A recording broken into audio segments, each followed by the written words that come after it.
Hello and welcome sa ating panibagong video. Sa video ito ay pag-uusapan nga natin etong 5 death row inmates kung gaano sila kalakas at paano na rin sila mga natalo. Yan ang ating pag-uusapan sa video ito, pero bago natin simulan ito ay pakipindot muna ang like at subscribe button para na rin sa pag-unlad ng ating munting channel. At tara, simulan na natin. So, unahin na nga natin sa kanilang lima, etong si Yanagi, na mas nakilala nga sa pangalang Yanagi the Poisoner dahil nga sa kanyang mga sobrang special na palad. Dahil gamit nga etong kanyang palad ay kaya niya nga pabagsakin ng kanyang kalaban sa isang iglap na kung saan tatakpan niya nga lang etong bibig at ilong netong kanyang makakalaban. Tulad ng ginawa niya dito kay Baki, at ito nga'y tinatawag niyang pinaka nakakalason na gas dito sa mundo. Dahil ang nilalanghap nga daw nating mga tao araw-araw ay nagtataglay nga ng 21% ng oxygen. At kapag bumaba nga daw yon ng 15% ay dun nga tayo makakaramdam ng pagkahilo, panghihina at pagsusuka. At ang susunod nga na mangyayari kapag naranasan na mga yan ay sigurado na nga ang pagkahimatay mo. Pero etong si Yanagi ay kaya nga mag-ipon sa kanyang palad ng 6% na oxygen o mas mababa pa rito. Kaya naman kapag natakpan niya nga ang bibig at ilong ng kanyang kalaban at onting singhot lang ang mangyari ay siguradong babagsak na ang kanyang makakalaban.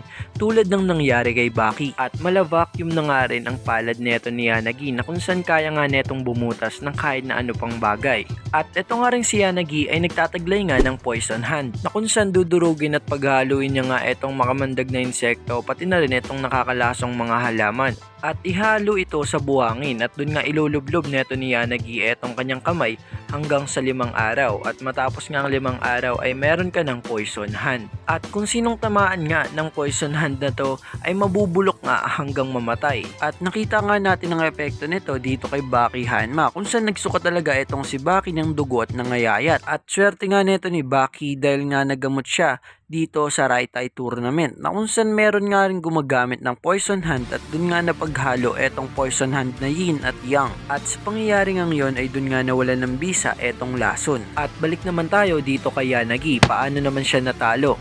Natalo nga siya dito mga tol kahit nga hindi niya inaamin sa kanyang kaloob-looban natalo siya ay dito sa laban niya dito kay Motobe na kung saan etong si Motobe mga tol ay pinutol nga ang kamay neto ni Yanagi at tinusok nga ang hita neto ng isang katana. Ngunit ang tumapos talaga sa kanya mga tol ay etong si Yujiro Hanma na kung saan sinampal nga siya ng sobrang lakas na halos kumalas na nga ang panga neto. At tumungo naman tayo dito kay Specs. So eto namang si Specs mga tol ay sobrang kakaiba at masasabi nga nating violent ito.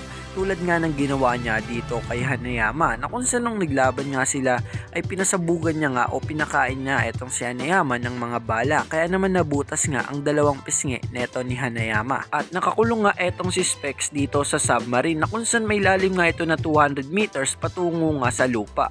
Pero hindi naman hadlang yan dito kay Specs dahil nga etong si Specs ay nilangoy niya nga etong dagat patungo sa lupa kahit hindi gumagamit ng tank oxygen dahil kaya niya nga pigilan ng kanyang hininga sa loob ng 5 minuto. At dahil nga rin kayang-kaya nga neto ni Specs na hindi huminga sa loob ng 5 minuto, kapag umatake nga siya, suntok at sipa ay sunod-sunod nga mga tol sa loob ng 5 minuto kung saan wala nga itong hinto. At ito nga'y tinatawag niya bilang apnea rush. At sa sobrang lakas nga ng mga atake neto ni Specs ay siya lang naman mga tol ang muntik magpabagsak dito sa Statue of Liberty. At bakat nga dito itong kanyang mga suntok at buti na lang nakita ito ng guard at naagapan. So punta naman tayo sa tanong kung paano natalo etong si Specs.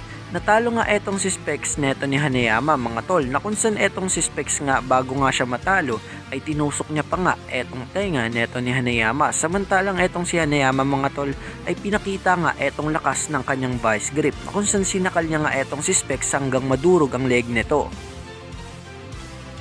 At tubungo naman tayo dito kay Sikorsky. At ang tinakasan nga ni Sikorsky ay etong Evans Prison na kung saan ang kulungan ng itong mga tol ay sobrang lalim dahil nga sa mga dating missile na hinulog dito. At 100 meters nga ang taas neto na kung saan wala ka talagang tutungtungan para makaalis dito. Pero kakaiba talaga etong si Sikorsky na kung saan inakyat niya nga ito gamit lang ang kanyang kamay. At ginamit niya nga dito etong mga gasgas ng mga pader na kung saan inakyat niya nga ito ng mano-mano. At sabi pa nga dito ng isang guardian na kung saan etong si Sikorsky nga daw kung hindi to naging kriminal ay sigurado daw marami na daw itong nawing gold medal dito sa kanilang bansa, ang Russia. So grabe talaga etong si Sikorsky na kung saan kayang-kaya niya talaga akyatin ang isang building o isang mataas na bagay. Yun nga ang ginawa niya dito nang sinipa nga siya neto ni Bucky dito sa isang building na kung saan hinulog nga siya ni Bucky mga tol at kala nga natin ay patay na to. Ngunit dahil nga alam nating magaling tong kumapit mga tol, etong si Sikorsky ay pinigilan niya nga ang kanyang pagbagsak sa building gamit ang kanyang kamay at inakyat niya pa nga ito ng mano-mano. At lahat nga ng nabibiktima neto ni Sikorsky ay nilalagyan niya nga ng marka sa muka. Yun nga ang ginawa niya dito sa dalawang pro wrestler. Gamit lang ang kanyang kamao na nakausli nga ang isang daliri na kung saan mawawasak talaga ang muka ng kalaban niya. So paano naman natalo etong si Sikorsky mga tol? So ang una niyang pagkatalo mga tol etong suntok neto ni Biscuit Oliva na kung saan sa isang suntok nga neto ni Oliva ay lumipad nga etong si Sikorsky. At ang pinakamalala mga tol etong dinurog siya neto ni Gaia na kung saan pinaiyak nga siya neto ni Gaia sa underground arena. So tumungo naman tayo dito kay Doyle. So eto namang si Doyle mga tol ay kakaibang fighter to na kung saan maraming ang nakatago sa kanyang katawan. Kumbaga mga tol, ang kanyang sandata ay etong kanyang katawan na kung saan maraming ang nakatago ditong patalim. Meron nga dito sa siko, tuhod at paa. At meron din sa dibdib na kung saan meron nga siyang bomba dito. At lahat ngayon nakokontrol niya gamit ang kanyang kamay na kung saan nandun lahat ng switch. At grabe nga rin yung fighting style neto ni Doyle na kung saan maski nga etong si Biscuit Oliva ay hindi nga siya nahuli agad sa una nilang paghaharap. So tumungo na nga tayo dito sa ating tanong kung paano nga ba natalo etong si Doyle. So natalo nga etong si Doyle nang ginamitan nga siya neto ni Kaioretsu ng mga kunay. At makikita talaga natin sa kanilang laban ni Kaioretsu natalo talaga etong si Doyle. Ngunit dumating nga etong si Jack Hanma kaya naman nahinto nga ang kanilang laban.